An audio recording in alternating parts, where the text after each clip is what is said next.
lagi shalom. Salam sejahtera bagi kita semua. Karena kasih Tuhan, kebaikan Tuhan, kita boleh berkumpul di tempat ini, boleh memuji, memuliakan nama Tuhan. Mari kita arahkan hati kita kepada Tuhan. Kita siapkan hati untuk memuji dan memuliakan nama Tuhan. Dan Tuhan adalah gembala yang baik. Mari kita angkat pujian dari nyanyian Kidung Jemaat 454, Tuhan adalah gembalaku.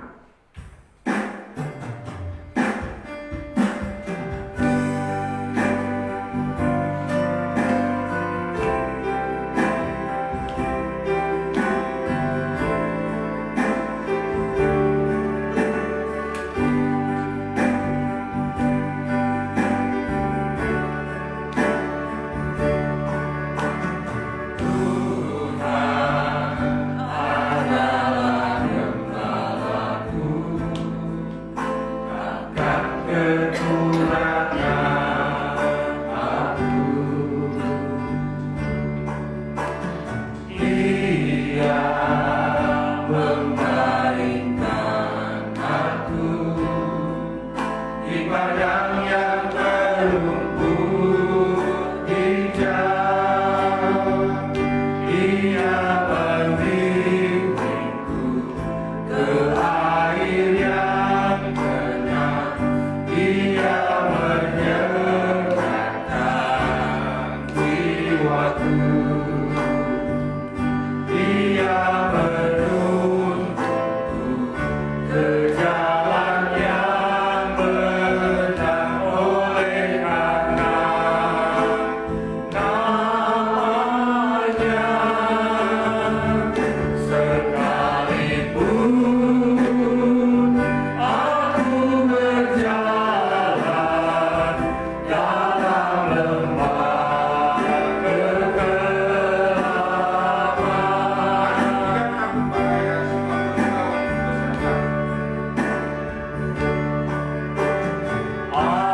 berkat ibadah ini.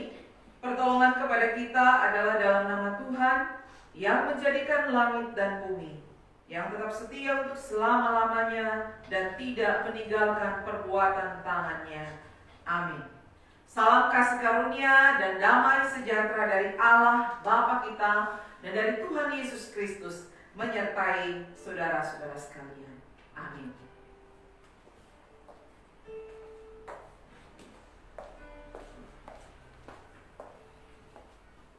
Mari kita masuk dalam gerbang rumah Tuhan dengan nyanyian pujian dan sorak-sorai. Memasuki gerbangnya dan segala puji syukur, dua lagu ini kita akan bawakan.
Yaitu pengampunan dosa.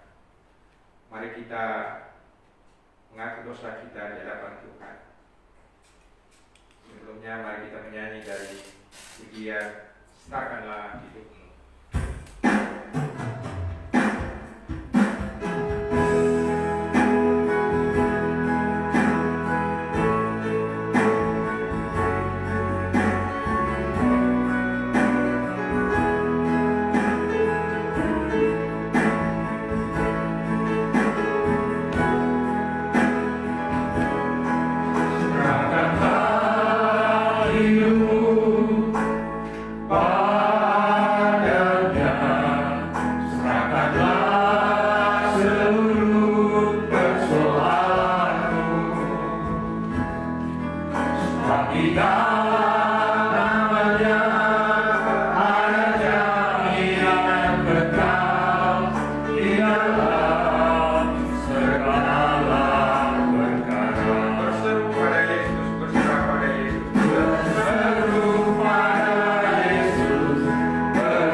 kali kita mau jujur, kita mau mengaku dosa di hadapan Tuhan.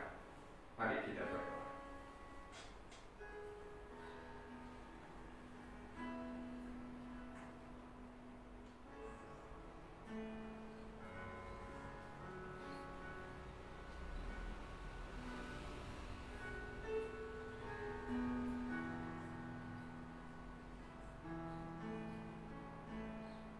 Ya Bapa di surga, inilah anak-anak-Mu datang ke hadapan hadirat-Mu.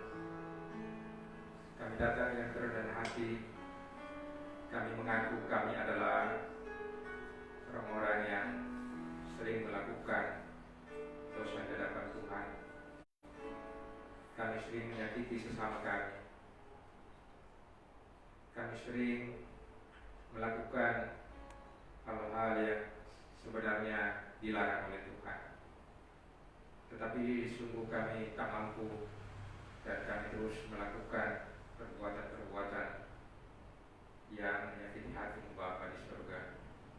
Di kesempatan ini kami dengan tulus dan jujur kami mengaku Tuhan bahwa Engkau Allah kami, penolong yang setia. Engkau mengampuni kami walaupun kami tidak setia, tetapi kasih-Mu abadi di dalam hidup ini.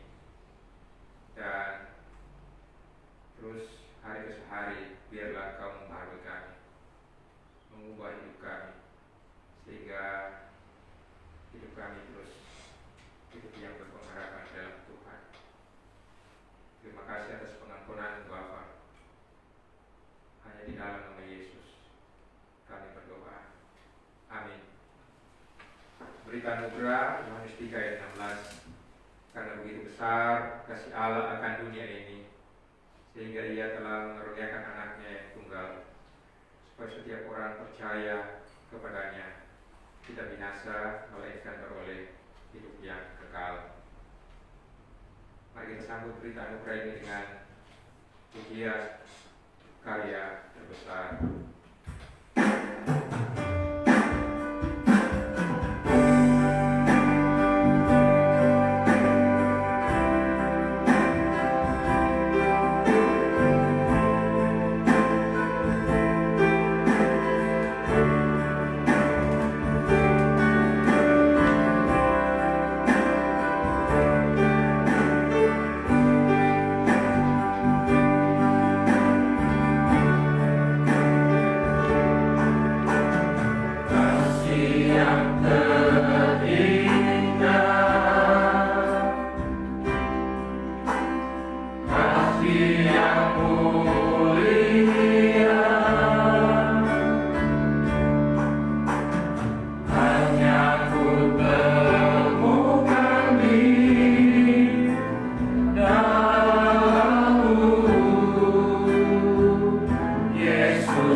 Kasih itu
Rinduan dan hasrat kami Tuhan terus menjadi murid-murid-Mu yang setia, mengikut Engkau di setiap jalan kehidupan kami yang Engkau tunjukkan lewat firman Tuhan. Tolong kami Tuhan tetap setia kepada Engkau Tuhan. Saat kami belajar, semakin diingatkan, dibentuk Tuhan untuk berjalan mengikuti Engkau.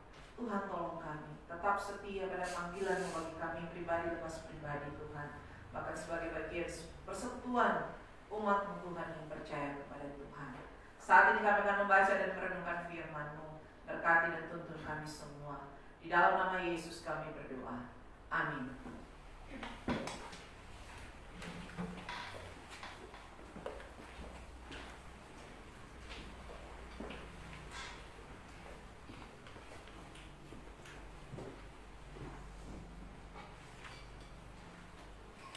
Mari kita membaca bagian firman Tuhan di dalam kitab Yohanes pasal 21. Kitab Yohanes pasal 21. Kita mulai membaca dari ayat yang ke-19. Yohanes pasal 21 ayat 19 sampai ayat yang ke-23. Saya akan bacakan bagi kita semua. Dan hal ini dikatakannya untuk menyatakan bagaimana Petrus akan mati dan memuliakan Allah. Sesudah mengatakan demikian, ia berkata kepada Petrus, "Ikutlah aku." Ketika Petrus berpaling, ia melihat bahwa murid yang dikasihi Yesus sedang mengikuti mereka, yaitu murid yang pada waktu mereka sedang makan bersama duduk dekat Yesus dan berkata, "Tuhan, siapakah dia yang akan menyerahkan Engkau?" Ketika Petrus melihat murid itu, ia berkata kepada Yesus, "Tuhan, apakah yang akan terjadi dengan dia ini?" Jawab Yesus, "Jikalau aku menghendaki supaya ia tinggal hidup sampai aku datang, itu bukan urusanmu. Tetapi engkau, ikutlah aku." Maka tersebarlah kabar di antara saudara-saudara itu bahwa murid itu tidak akan mati. Tetapi Yesus tidak mengatakan kepada Petrus bahwa murid itu tidak akan mati, melainkan, "Jikalau aku menghendaki supaya ia tinggal hidup sampai aku datang, itu bukan urusanmu." Demikian bagian firman Tuhan. Ya, Bapak Ibu Saudara, mempersoalkan nasib menjadi hal yang sangat menarik di dalam kehidupan kita manusia. Walaupun tidak semua. Menarik karena banyak sekali orang mencurahkan waktunya sebagian besar untuk memikirkan bagaimana nasibnya. Bukan hanya nasib dirinya, tetapi juga nasib orang lain. Bagaimana kehidupan di masa depan, bagaimana studinya, bagaimana kelanjutan kehidupannya, bagaimana jodohnya nanti, bagaimana pekerjaannya, bagaimana usahanya, bagaimana rezekinya, dan lain sebagainya. Sehingga banyak keingintahuan itu banyak sekali dimanfaatkan oleh beberapa oknum. Ya, karena itu bermunculan peramal nasib, ya, yang bisa meramalkan. Kalau di masa dulu kita mungkin masih melihat begitu kentara, tapi di masa sekarang ini hal seperti itu sangat terselubung. Tetapi banyak orang mencari-cari bagaimana nasib saya ke depan. Ini menarik perhatian.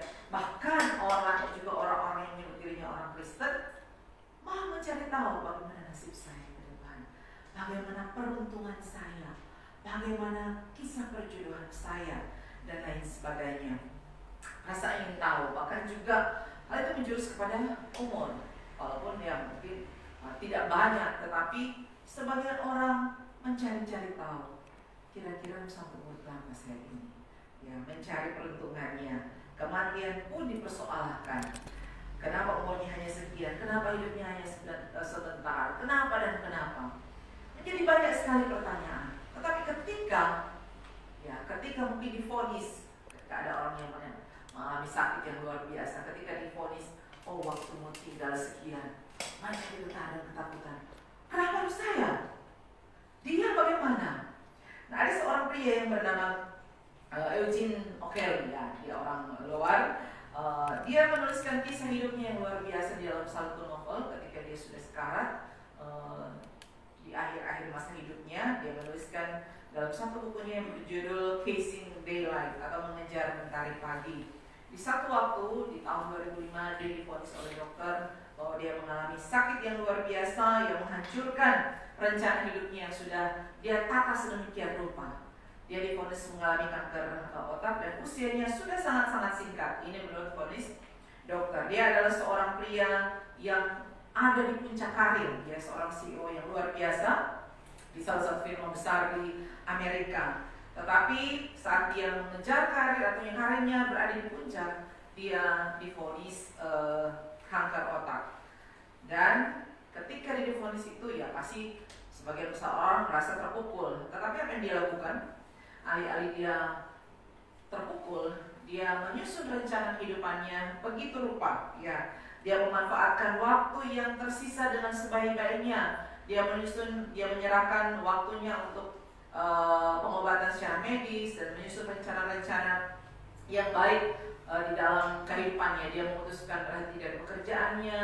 Dia mengunjungi orang-orang yang terdekat dengan dia, menyelesaikan segala urusan keuangan, dan dia membuka hubungan yang baik dengan orang-orang karena dia ingin menghabiskan sisa hidupnya dengan baik. Bahkan dia menciptakan momen bahagia di dalam hidupnya bersama dengan keluarga, dengan istri dan anak-anaknya.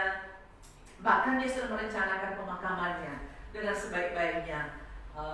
Tempat kalau kita kan rumah duka ya, kalau di sana ada tempat-tempat khusus yang disiapkan. Kemudian hamba Tuhan yang akan berkhotbah sudah disiapkan, segala sesuatu sudah disiapkan, dan dia bertekad untuk memanfaatkan sisa waktu yang Tuhan berikan dengan sebaik-baiknya. Artinya dia mengarahkan pada satu tujuan. Dia sudah tahu akhir hidupnya seperti apa, dan dia mempersiapkan itu dengan sebaik-baiknya. Dia tidak peduli dengan kondisinya saat itu. Tapi Bapak Ibu Saudara, ketika kita berbalik, kalau kita membaca bagian yang sudah kita baca di dalam kitab Yohanes ini, kita melihat ada satu tokoh sentral, murid Yesus, yang mungkin dengan gamblang dia menyampaikan hal-hal yang bagi kita mungkin kita tanya atau kaget, kenapa dia seperti itu? Apa yang dilakukan atau dikatakan oleh Petrus? Di dalam ayat 19 dikatakan, dan hal ini dikatakannya oleh Tuhan Yesus untuk menyatakan bagaimana Petrus akan mati dan memuliakan Allah. Sesudah mengatakan demikian, dia berkata kepada Petrus, ikutlah aku. Kita tahu bagaimana Petrus ya, ketika Yesus ditangkap, dia berbalik dari Tuhan, dia menyangkal. Tetapi kemudian ketika Yesus bangkit, Tuhan memulihkan dia. Bahkan Tuhan memberikan satu tugas yang sangat besar kepada Petrus. Untuk apa? Menggembalakan domba-domba. Ini satu tugas yang besar, satu tugas yang mulia. Bahkan Yesus pun sudah menyatakan bagaimana akhir kehidupan daripada Petrus. Yesus sudah menyampaikan kepada Petrus. Orang lain tidak tahu kan? Kita masih mengira-ngira. Bahkan ketika kejadian demi kejadian ada di sekitar kita, kita menyaksikan satu orang sudah Tuhan panggil, yang satu waktunya selesai, di waktunya kita mungkin aduh kasihan, dia meninggal dengan cara ini. Wah, dia meninggal dengan cara yang tenang. Wah, dia dengan cara seperti ini. Tetapi Petrus diberitahu Tuhan, sudah dikatakan oleh Tuhan, akhir hidupnya akan seperti apa? Dia akan mengalami penderitaan. Ya, dia akan mengalami penderitaan. Tetapi di dalam penderitaan dan kematiannya pun Petrus bisa memuliakan nama Tuhan. Atau oleh kematiannya, kemuliaan Tuhan dinyatakan. Tuhan memberitahukan kepada Petrus bagaimana jalan kehidupannya. Bagi sebagian orang tidak pernah tahu toh. Kita pun tidak tahu, saya pun tidak tahu akhir hidup saya seperti apa ya. Bagaimana ya, usia berapa ya, kapan ya. Tidak ada seorang pun yang tahu. Tapi sebenarnya bagi Petrus ini hal yang istimewa sebenarnya. Harusnya terjadi. Dia akan di dalam kematiannya pun Petrus akan menjadi alat kemuliaan bagi kemuliaan nama Tuhan. Tetapi yang menjadi persoalan ini ketika dia bertanya di dalam ayat 21. Ketika Petrus melihat murid itu, ya murid yang waktu itu katanya disuruh tanya Tuhan siapa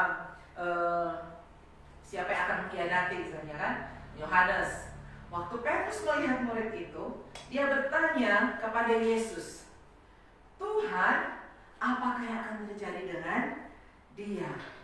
Artinya seperti ini, oke Tuhan, hidupku akan seperti ini nih.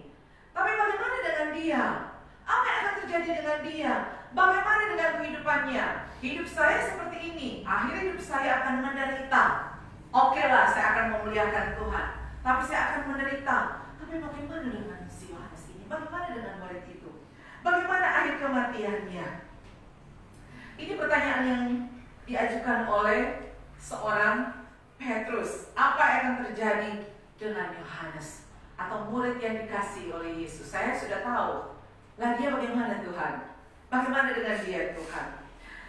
Bapak Ibu Saudara, bukankah pertanyaan ini juga sering kali kita ajukan di dalam kehidupan kita ketika kita melihat berkat-berkat yang diterima oleh orang lain atau kesulitan-kesulitan yang kita alami? Kita mungkin menunjuk, kenapa saya dan dia bagaimana? Kenapa kita? Dia bagaimana? Dia kok seperti ini dan saya kenapa seperti ini? Nah, di dalam kerangka Petrus mencoba mengorek-ngorek kehidupan orang lain, bukan kehidupannya sendiri, kehidupan orang lain, apa yang menjadi jawaban Yesus? Yesus melihat kepada Petrus dan berkata, itu bukan urusan. It's not your business. Itu bukan urusanmu. Bukan urusan Petrus. Jika aku menghendaki supaya ia tinggal hidup sampai aku datang, itu bukan urusan. Itu bukan urusan Petrus untuk mengorek-ngorek kehidupan orang lain. Tapi yang jadi urusan Petrus apa? Ikut Tuhan. Ikut Tuhan. Yesus dengan efektif mencoba menjelaskan kepada Petrus bahwa kamu tidak usah khawatir dengan kehidupan orang lain, tapi khawatirkanlah dirimu sendiri. Artinya lihatlah dirimu, tidak usah pusing dengan orang lain. Jangan membandingkan kehidupan orang lain dengan kehidupanmu, tapi bandingkanlah atau pusingkanlah, uruslah, aturlah hidupmu sendiri. Jangan mengatur orang lain. Itu bukan wewenang daripada Petrus. Itu adalah wewenang daripada Tuhan. Tugas Petrus, bahkan tugas kita semua adalah menyikapi dan menjalankan hidup yang masih Tuhan percayakan di tengah-tengah dunia ini dengan setia, dengan sungguh-sungguh sebagaimana kata Yesus. Tetapi kamu Petrus, apa? Ikutlah aku. Itu yang menjadi urusan daripada Petrus. Ada satu penugasan yang luar biasa ketika Tuhan memulihkan Petrus. Tuhan mengembalikan lagi Petrus di kondisi yang semula ketika dia menyangkali Yesus. Tuhan memberikan satu penugasan kepada dia yang luar biasa untuk sungguh-sungguh setia kepada Tuhan. Ada tugas yang baru yang harus dikerjakan dengan sungguh-sungguh dan itu tidak mudah. Artinya fokuslah kepada Tuhan. Tapi Petrus berpaling, memandang kepada yang lain. Harusnya Petrus hanya taat, ikut Tuhan. Artinya fokus pandangannya hanya kepada Tuhan, bukan kepada yang lain. Tapi bukankah kondisi atau situasi Petrus itu mengingatkan kita pada diri kita sendiri? Petrus menjadi salah seorang murid yang boleh dikatakan paling ribut, paling sibuk, ya. Bahkan secara boleh dikata secara tidak resmi dia ini boleh dikata menjadi pemimpin dari murid-murid yang ada, ya kan? Dia banyak sekali bersuara, dia banyak sekali mengatur, orang yang paling sering, orang yang paling mula-mula bersuara kepada Tuhan, menanggapi segala sesuatu dengan cepat. Tetapi Petrus memiliki masalah di mana dia tidak bisa menjaga matanya, fokusnya, tujuannya hanya kepada Tuhan. Di hari setelah kebangkitan Tuhan Yesus, Yesus banyak muncul di banyak kesempatan bersama dengan para murid. Dan Yesus mengembalikan Petrus pada pelayanan yang gagal ketika dia menyangkal dan memberitahukan bagaimana dia akhir-akhir kehidupannya. Nah, sebenarnya kita juga sering mengalihkan pandangan kita daripada Yesus. Kalau kita mengingat sejarah bagaimana perjalanan Yesus dengan para murid, waktu Tuhan memanggil dia pertama kali menjadi seorang murid, ketika dia dan rekannya sedang mencari ikan, mereka tidak mendapatkan ikan semalam-malamannya, tetapi ketika Yesus menyuruh mereka untuk kembali menebarkan jalan, mereka menangkap ikan begitu banyak. Kemudian apa yang terjadi? Petrus, waktu Yesus memanggil dia, Petrus berlutut dan mengatakan dia orang yang berdosa tidak lain. Tapi hal yang paling baik sebenarnya Petrus datang kepada Tuhan, dia mengikut Yesus. Nah, tetapi kemudian di dalam perjalanannya, ketika dia mulai mengikut Yesus, berjalan bersama-sama, dia mulai lagi mengalihkan pandangannya daripada Yesus. Kita ingat kejadian ketika Yesus berjalan di atas air dan Petrus ingin ikut untuk berjalan bersama-sama dengan Tuhan. Ketika Tuhan mengizinkan, dia berjalan. Tetapi ketika fokusnya atau matanya, perhatiannya beralih lagi, dia melihat atau dia berpaling, sebagaimana dia berpaling melihat kepada murid yang ada di belakang. Ketika dia berjalan di atas air, ketika ada angin yang kencang, air yang sudah mulai bergelombang, dia pun berpaling melihat kepada situasi yang ada. Dan pada akhirnya apa? Dia mulai tenggelam. Ketika dia melihat angin kencang, dia takut, mulai tenggelam, dan dia berteriak kepada Tuhan, "Tuhan, selamatkan aku." Ini yang Petrus lakukan. Dia mengalihkan pandangannya dari Yesus yang menanti dia dengan kekuatan dan kemahakuasaannya, tapi dia berpaling terhadap situasi yang ada di sekeliling dia. Dan akhirnya dia tenggelam. Padahal Yesus yang di depan dia, menanti dia dengan kekuasaan yang luar biasa. Kemudian apalagi yang Petrus lakukan sepanjang sejarah kehidupannya bersama dengan Yesus? Petrus adalah seorang yang luar biasa memang. Ketika Petrus memandang Yesus dengan mata dunia dan mengakui, ya, Yesus adalah Mesias, Yesus adalah anak Allah, Mesias. Dan Yesus mengatakan bahwa bukan Petrus, tapi Bapa sendiri yang mengungkapkan itu kepadanya. Dan kemudian Yesus melanjutkan dengan mengatakan kepada mereka semua bahwa anak manusia akan menderita, akan mati, dan kemudian akan bangkit. Tetapi Petrus menegur Yesus, "Tuhan, sekali-kali itu tidak boleh terjadi, Tuhan." Ini Petrus, dia orang cepat sekali bereaksi.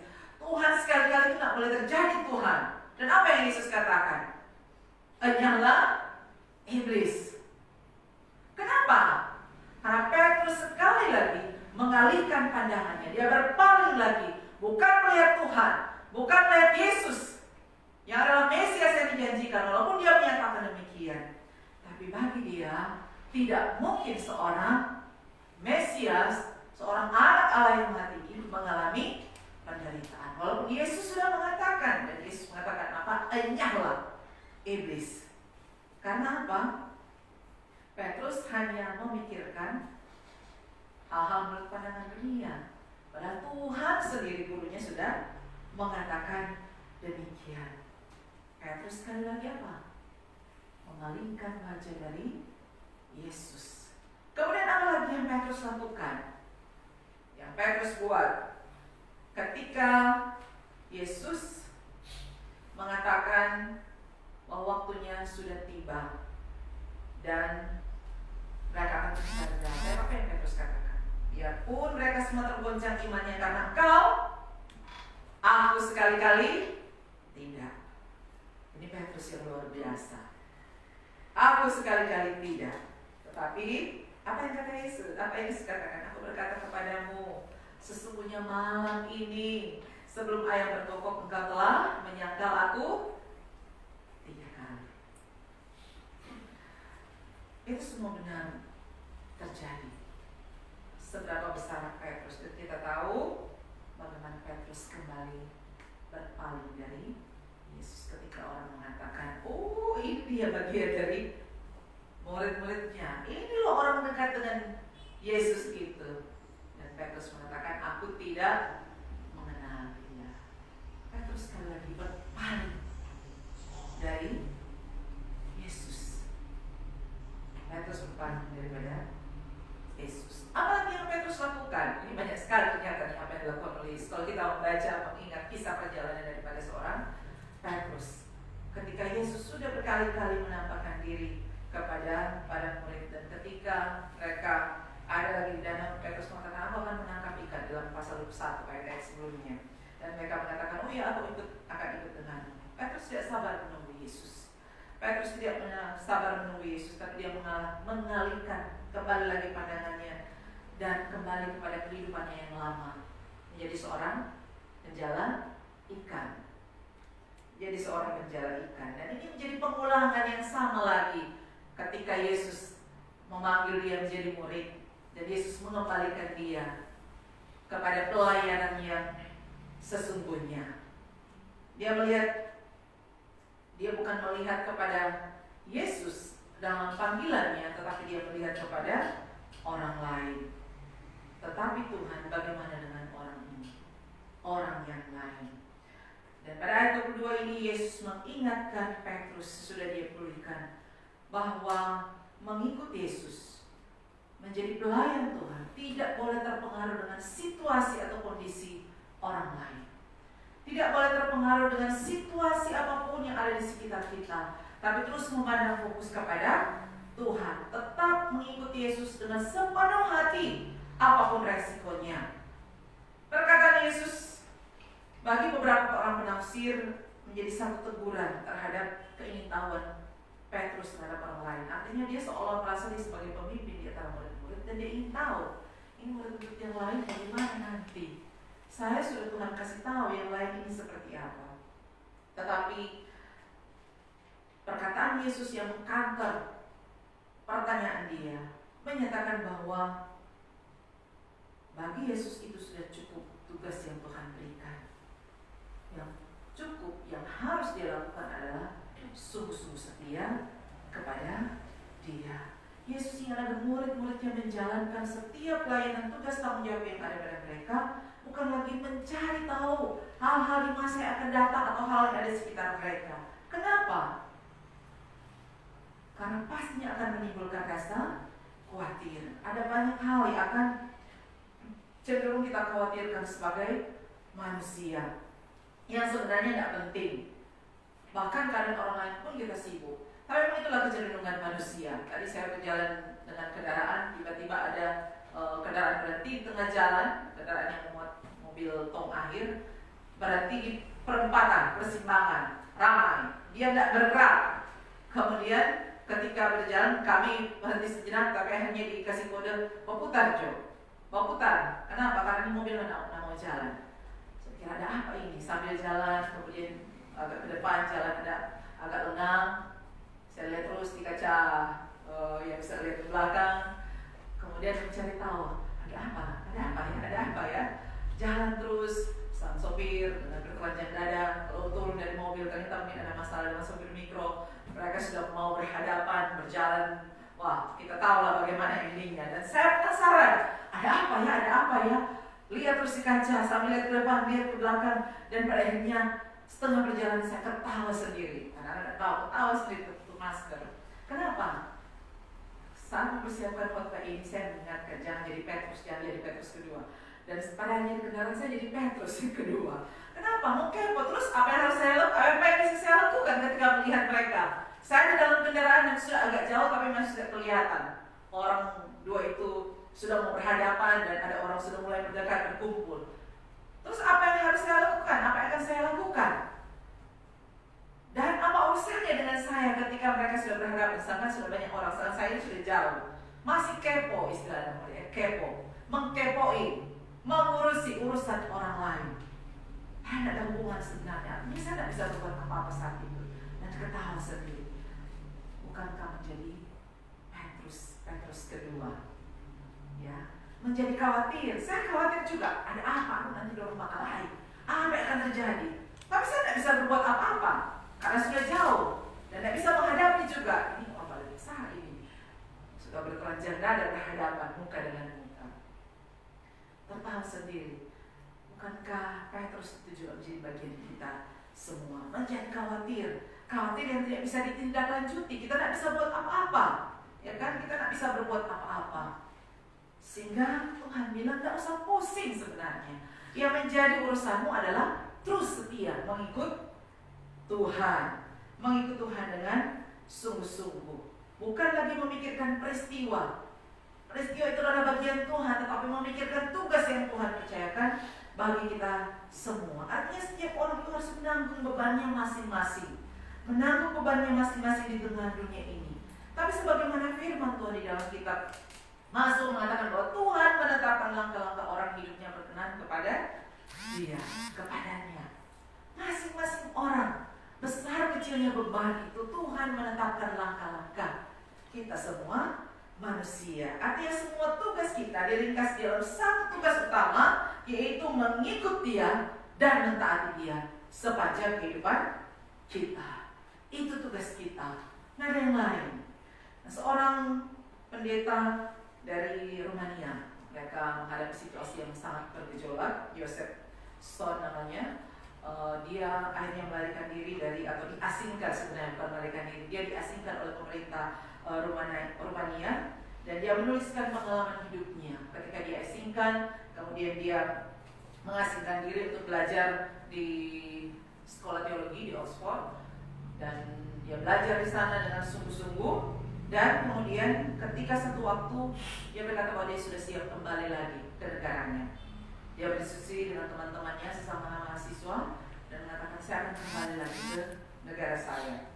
Kemudian ada seorang temannya sesama mahasiswa mengatakan, Joseph, peluang apa yang kamu miliki untuk bisa berhasil melaksanakan rencana Anda? Artinya dia kembali untuk melayani Tuhan, berkhotbah, memimpin jemaat. Tapi temannya bilang, apa ya peluang yang kamu miliki untuk berhasil? Kemudian Joseph merenungkan dan dia bilang, saya akan bertanya kepada Tuhan. Kemudian diingatkan dengan firman Tuhan bahwa Tuhan mengutus dia menjadi domba di tengah-tengah serigala. Firman Tuhan ini mengingatkan dia bahwa Tuhan mengutus dia untuk menjadi domba di tengah-tengah serigala yang ada. Kemudian firman Tuhan atau Tuhan seolah-olah berkata kepada dia, peluang apa yang domba miliki walaupun hanya 5 menit ketika dia ada di tengah-tengah serigala? Apakah ada peluang? Kita membayangkan serigala sudah mengurung dia dan domba ini ada di tengah-tengah. Walaupun mungkin hanya sepersekian menit, apakah ada peluang bagi dia untuk selamat? Dan dalam renungan itu, sekali lagi Yesus katakan, Tuhan sepertinya berbicara, begitulah caraku mengirim engkau, mengutus engkau. Tidak ada harapan, tidak masuk akal bagi dunia, tapi aku mengutus engkau. Jika engkau bersedia melakukannya, pergilah. Tapi jika engkau tidak bersedia untuk melakukannya, jangan pergi. Di dalam perenungannya, di dalam doanya kepada Tuhan, Tuhan berbicara kepada dia seperti itu. Nah, setelah itu dia memutuskan untuk kembali. Dia memutuskan untuk kembali.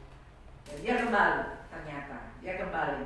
Dan satu hari dia diinterogasi oleh seorang petugas yang akan membunuh dia. Petugas itu sudah siap membunuh dia. Kemudian dia berkata kepada petugas itu, Tuan, senjata tertinggi Anda adalah membunuh saya. Itu adalah senjata tertinggi Anda, bahwa Anda akan membunuh saya dan saya akan mati. Tetapi senjata tertinggi saya adalah kematian. Artinya dia sekarat dan akan mati. Itu senjata tertinggi daripada Joseph. Tetapi Joseph katakan kepada penjaga itu, tetapi Tuhan, khotbah saya di seluruh negeri ini sudah terekam, ya, sudah terekam dan sudah terpatri di semua hati para jemaat. Jika Anda membunuh saya akan memercikan darah saya ini, sehingga setiap orang yang mendengarkannya akan tahu. Artinya dia seolah menjadikan darahnya ini, ketika dia dibunuh mati, maka darahnya ini seolah seperti materai, ya, di tengah suara-suara khotbah yang sudah dia khotbahkan, sehingga semua orang akan mendengarkan. Bahkan khotbah saya berbicara 10 kali lebih keras daripada suara saya secara langsung. Ini yang dikatakan Joseph kepada penjaga itu. Jadi, pergilah dan bunuh aku. Aku sudah siap. Tetapi kalau kamu membunuh saya, ini menjadi kemenangan yang tertinggi bagi saya. Ini kata Yosef. Dia sudah siap. Dan pada akhirnya petugas itu mengirim dia pulang. Ya, dia tidak bisa menangkap, membunuh, dan mengirim dia pulang. Dan ketika petugas itu mengirim dia pulang, Joseph terdiam begitu lama dan dia mengatakan, bertahun-tahun saya menjadi seorang Kristen yang begitu hati-hati. Menjadi begitu hati-hati, kenapa? Karena saya ingin hidup. Saya ingin bertahan hidup. Saya menerima semua larangan yang diberlakukan bagi dia ketika di Rumania, supaya jangan berkhotbah, jangan melakukan ini, jangan melakukan itu oleh pihak pemerintah. Supaya apa? Dia melakukan itu supaya dia tetap hidup, tidak dibunuh. Dia melakukan semuanya itu. Tetapi sekarang Yosef katakan, saya bisa melakukan apapun yang saya mau lakukan di Rumania ketika dia dilepaskan, ketika dibebaskan. Selama bertahun-tahun saya menyelamatkan diri saya menjadi orang yang taat supaya saya tetap hidup. Tetapi ketika saya sudah siap untuk kehilangan nyawa saya, justru saya dimenangkan. Justru saya dimenangkan. Jadi selama bertahun-tahun dia hidup di rumahnya, dia selalu menjaga ikut aturan yang ada, dilarang buat ini itu supaya dia selamat. Tapi ketika dia kembali, dia sudah siap hidupnya tidak selamat untuk melakukan banyak hal, tapi Tuhan justru menyelamatkan dia. Yesus mengatakan kepada Petrus, "Jikalau aku menghendaki supaya ia tetap tinggal hidup sampai aku datang, itu bukan urusan. Tapi engkau ikutlah aku." Joseph mempraktikkan kata Tuhan bahwa dia mau tetap ikut Tuhan. Dia tidak peduli dengan urusan yang lain, tapi dia mau tetap setia kepada Tuhan. Karena diingat juga firman Tuhan yang mengatakan apa? Barang siapa yang ingin mengikut dia harus menyangkal diri, memikul salib dan mengikut Tuhan. Ini yang Tuhan mau sebenarnya. Sudah berkali-kali dikatakan kepada Petrus.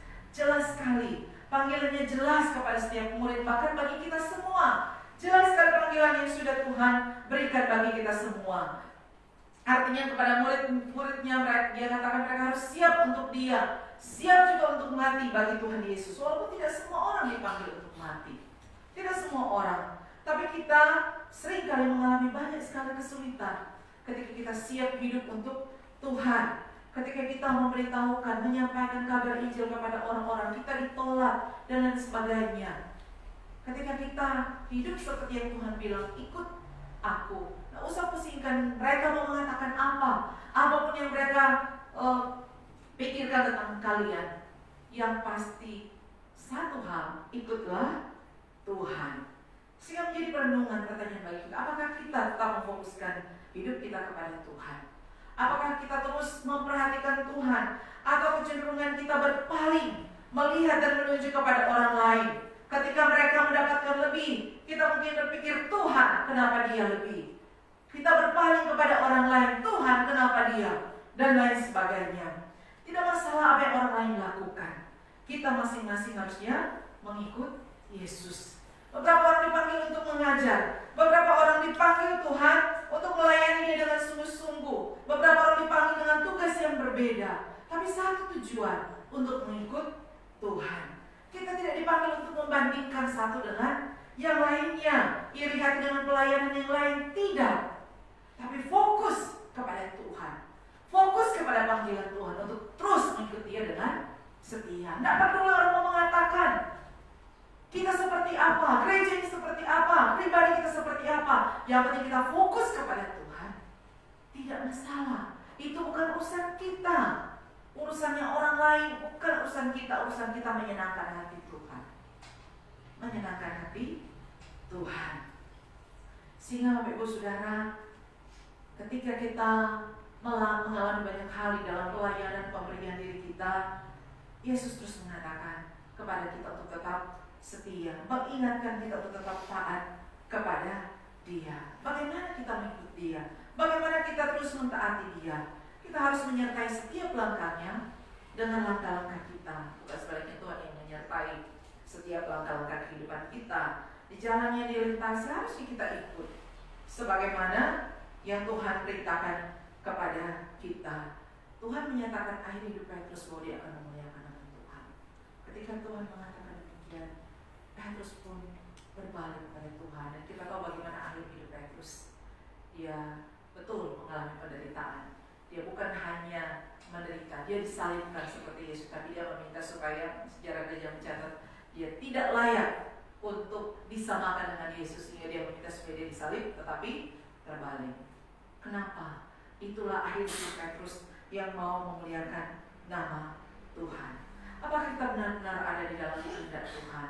Atau seringkali kita berpaling dan melihat kepada orang lain, berpaling dan menengok ke belakang, apa yang orang lain lakukan, apa yang orang lain dapat ketika kita melayani sungguh-sungguh dan kita memandang orang yang mungkin melayaninya setengah-setengah. Kenapa mereka lebih daripada kita? Tuhan mengatakan itu bukan urusan. Ada pekerjaan yang harus kita lakukan, ada jiwa-jiwa yang harus kita jangkau di tengah-tengah dunia ini, ada tugas yang harus kita jalani di tengah-tengah dunia ini. Nggak usah memperdulikan orang lain. Tapi Tuhan mengatakan cari dahulu kerajaan Allah dan kebenarannya, maka semuanya itu akan ditambahkan kepadamu. Bukan kita meminta Tuhan, tambahkanlah, baru aku akan mencari kerajaan Allah dan kebenarannya. Tetapi carilah dahulu kerajaan Allah dan kebenarannya, maka semuanya itu akan ditambahkan kepadamu. Biar kiranya damai sejahtera Tuhan terus menuntun kita untuk setia mengikut Tuhan, untuk tetap mengarahkan pandangan kita berjalan mengikut Yesus sampai akhir kehidupan kita. Tuhan memberkati kita semua dengan firman-Nya. Mari kita berdoa. Tuhan, terima kasih Engkau mengingatkan kami untuk tetap setia untuk Engkau. Tidak mudah Tuhan, kami seringkali mungkin berpaling, menengok ke kiri ke kanan, melihat sekitar kami, bukan lagi melihat diri kami yang Tuhan percayakan tugas yang mulia. Tuhan, tolong kami Tuhan tetap fokus kepada Tuhan, sehingga sampai akhir hidup kami memuliakan nama Tuhan. Teguhkanlah firman ini bagi kami semua. Dalam nama Yesus kami berdoa. Amin.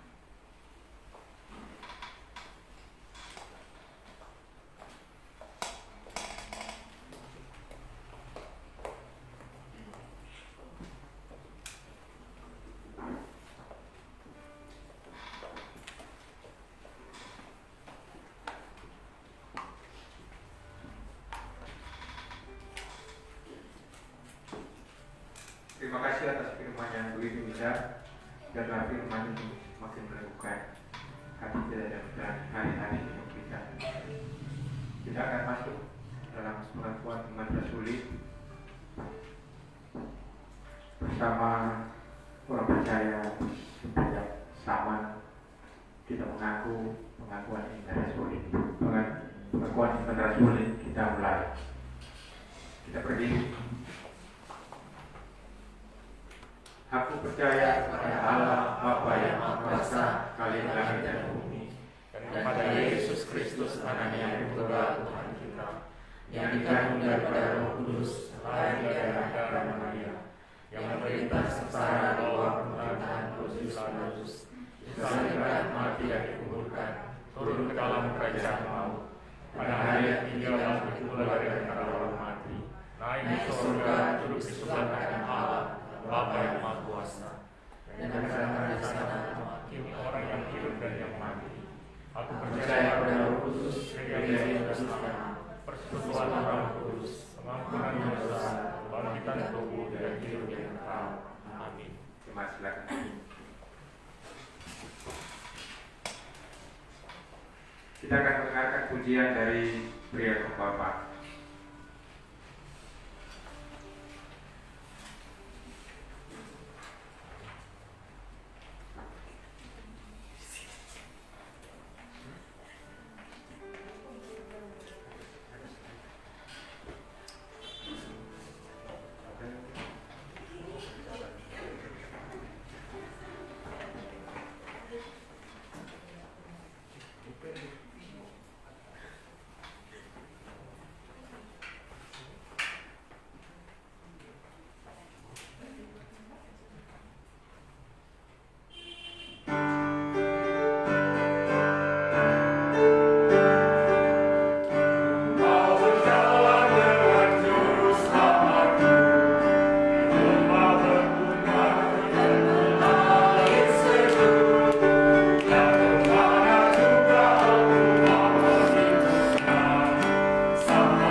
Iya, Bapak.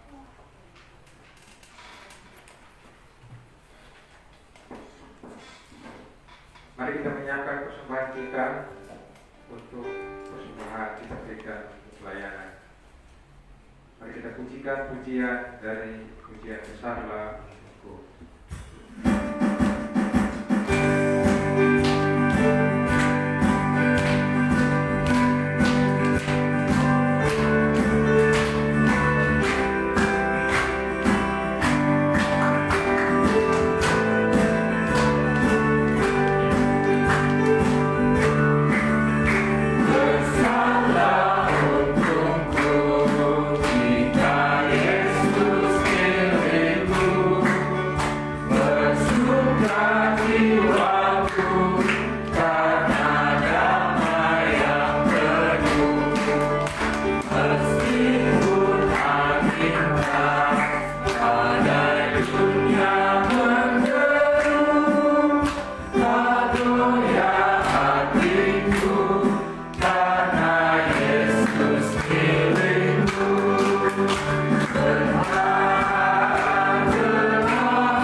Terima kasih Tuhan. Bersyukur untuk hamba firman-Mu yang sudah boleh menyampaikan kebenaran firman Tuhan. Biarlah Tuhan menolong kami boleh melihat ke depan kepada Yesus. Apapun yang ada di sekeliling kami, kami boleh tetap mengarahkan pandangan kami kepada Engkau yang berjalan di depan kami, dan kami boleh mengikut di belakang Tuhan. Terima kasih Tuhan Yesus, terpujilah Engkau. Berkati hamba firman-Mu yang boleh menyampaikan. Merlin, Tuhan menolong dalam kehidupan pribadi, keluarga, bahkan pelayanan di DKI AKBP itu. Bahkan Tuhan meluaskan tanggung jawab pelayanan yang ada. Dan berdoa biarlah juga Tuhan memberkati Adriel, Masem, Rigel, Abel, Ivan, Kiong, bahkan semua yang boleh melayani di pagi hari ini. Diberkatilah oleh Tuhan dalam kehidupan, tugas dan tanggung jawab, bahkan keluarga. Tuhan terima kasih. Bahkan saat ini Tuhan, kami mau berdoa untuk bangsa dan negara kami Indonesia. Tuhan terus menolong. Berkaryalah bagi bangsa kami, berbelas kasihlah bagi bangsa kami. Biarlah Tuhan menolong di tengah-tengah pandemi virus corona yang sudah berlangsung setahun lebih. Tuhan, kami memohon kemurahan-Mu sehingga Indonesia boleh terbebas dari pandemi ini. Berkati pemerintah yang ada untuk boleh mengeluarkan kebijakan-kebijakan yang bisa menolong masyarakat Indonesia untuk boleh bertahan, bahkan melangkah maju ke depan. Bahkan program vaksinasi nasional yang sementara dijalankan biarlah boleh menjangkau banyak orang bagi program ini Tuhan, untuk boleh memproteksi warga negara Indonesia. Berkati proses-proses untuk penelitian vaksin dari Indonesia, biarlah Tuhan tolong sehingga kebutuhan vaksin di tengah-tengah bangsa ini boleh tersedia. Kami serahkan ke dalam tangan-Mu, hingga kami semua Tuhan diberkati oleh Tuhan, disiapkan agar kami yang belum menerima vaksin boleh di waktu yang tepat Tuhan siapkan tubuh jasmani ini bisa menerima dengan baik. Dan kami percaya terutama adalah proteksi dari Tuhan, dan kami dengan program ini juga itu juga boleh menjadi sarana Tuhan. Tuhan, terima kasih, kami serahkan ke dalam tangan-Mu. Tuhan terus menolong. Kami berdoa Tuhan untuk penginjilan, lembaga-lembaga misi diberkati oleh Tuhan. Memang sulit di tengah-tengah pandemi saat ini, ada keterbatasan, tapi sarana-sarana yang ada dipakai oleh Tuhan lewat para misionaris, lembaga-lembaga misi, bahkan lewat sarana-sarana media sosial, pemberitaan, radio, televisi menjadi sarana Tuhan. Bahkan traktat-traktat buku-buku rohani untuk boleh menjadi sarana Injil diberitakan. Kami memohon kepada-Mu Tuhan, berbelas kasihlah bagi saudara kami yang sementara menjalankan ibadah puasa mereka. Biarlah Tuhan mereka juga boleh datang kepada Tuhan. Kami menyerahkan ke dalam tangan-Mu, biarlah Tuhan campur tangan. Terima kasih Tuhan Yesus, terpujilah Engkau. Kami menyerahkan ke dalam tangan-Mu gereja kami ini Tuhan. Biarlah Tuhan menolong, memberkati, tambah-tambahkan jiwa baru Tuhan. Kami serahkan dalam tangan-Mu, sambil kami terus melakukan bagian kami boleh memberitakan Injil. Biarlah Tuhan menolong, berkati pelayanan yang ada, yang sudah Tuhan tolong selama ini Tuhan. Hari-hari ke depan juga biarlah Tuhan bersama-sama dengan kami. Kami tahu Tuhan ini semua boleh terjadi hanya karena perizinan Tuhan, hanya karena kemurahan Tuhan semata. Itu biarlah Tuhan kami semua yang boleh berjemaat, boleh beribadah bersama-sama di gereja ini Tuhan, terus diberkati oleh Tuhan, dimampukan oleh Tuhan, menjalankan setiap bagian-bagian kami, untuk kami boleh lebih takut akan Tuhan, boleh hidup beriman, bertumbuh di dalam Tuhan. Kami menyerahkan ke dalam tangan-Mu setiap jemaat, pribadi lepas pribadi, simpatisan yang ada, kami taruh ke dalam tangan Tuhan. Yang ambil bagian juga dalam ibadah online, diberkati oleh Tuhan. Kami menyerahkan ke dalam tangan Tuhan. Berkati gereja ini. Terima kasih Tuhan. Hal-hal yang dirindukan gereja ini biarlah dibuka jalan, ditolong oleh Tuhan, dan Tuhan jawab tepat pada waktunya. Berkati setiap pengurus yang ada, berkati setiap pelayan-pelayan yang ada, berkati setiap jemaat Tuhan. Yang sakit dipulihkan, yang bergumul dengan kehidupan ini dipulihkan oleh Tuhan, dengan keluarga, dengan anak-anak yang sementara studi, yang dalam pertumbuhan mereka diberkati oleh Tuhan, dengan usaha dan pekerjaan diberkatilah oleh Tuhan. Terima kasih Tuhan, kami serahkan ke dalam tangan-Mu. Bahkan Tuhan, di hari Minggu ini kami juga secara pribadi mau membawa doa-doa kami kepada-Mu.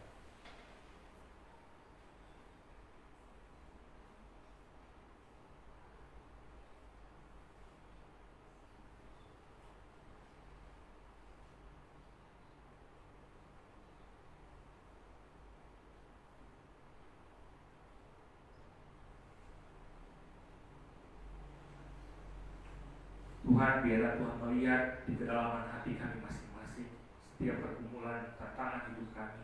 Tuhan tolong kami, untuk kami boleh keluar dan melangkah bersama dengan Engkau, sambil terus mengikut Engkau, tidak goyah sekalipun. Terima kasih Tuhan, menyerahkan ke dalam tangan-Mu. Berkati gedung gereja ini, berkati mobil dinas yang ada, berkati sarana dan prasarana yang ada, berkati Tuhan lingkungan sehingga gereja ini boleh menjadi berkat. Berkati tetangga, ke belakang kiri kanan. Kami menyerahkan ke dalam tangan-Mu. Biarlah Tuhan mereka juga dikasihi oleh Tuhan untuk boleh datang kepada-Mu. Terima kasih Tuhan. Terima kasih Tuhan memberkati setiap usaha dan pekerjaan pelayan kami, sehingga ada berkat-berkat yang boleh kami bawa sebagai persembahan kepada Tuhan. Berkati setiap persembahan yang diberikan, persembahan setiap ibadah, persembahan syukur, persembahan persepuluhan, kami taruh ke dalam tangan-Mu Tuhan. Bahkan terlebih persembahan hidup ini Tuhan, biarlah sungguh-sungguh boleh berkenan kepadamu, kami taruh ke dalam tangan-Mu. Terima kasih Tuhan. Sepanjang minggu ini biarlah disertai oleh Tuhan, dilindungi oleh Tuhan, dijauhkan dari kecelakaan, mara bahaya, sakit, penyakit, perjalanan-perjalanan setiap jemaat-Mu, kami semua Tuhan, biarlah ditolong dan disertai oleh Tuhan. Terima kasih Tuhan. Kami boleh memberikan hidup ini hanya untuk kemuliaan nama-Mu Tuhan.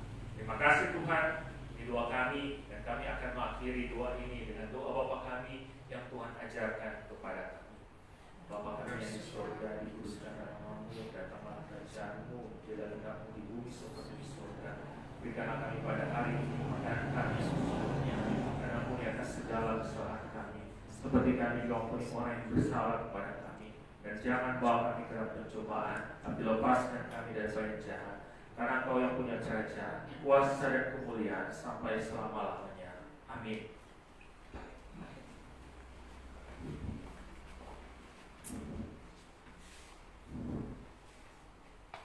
Kita akan mengakhiri pada kita di pagi ini. Mari kita bangkit berdiri.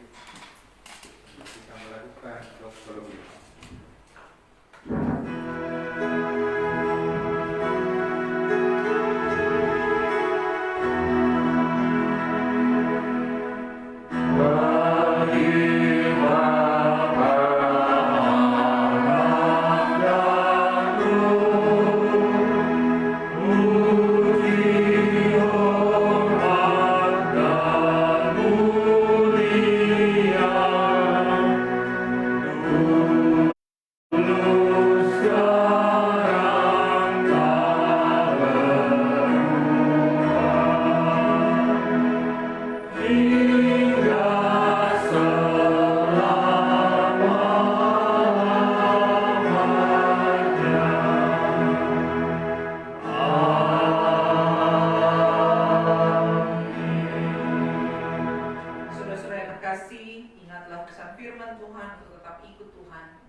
Kiranya kasih karunia dari Allah Bapa dan anugerah keselamatan daripada Tuhan Yesus Kristus serta pertolongan Roh Kudus akan menuntun setiap langkah hidup kita untuk mengikut Dia hari ini sampai selama-lamanya.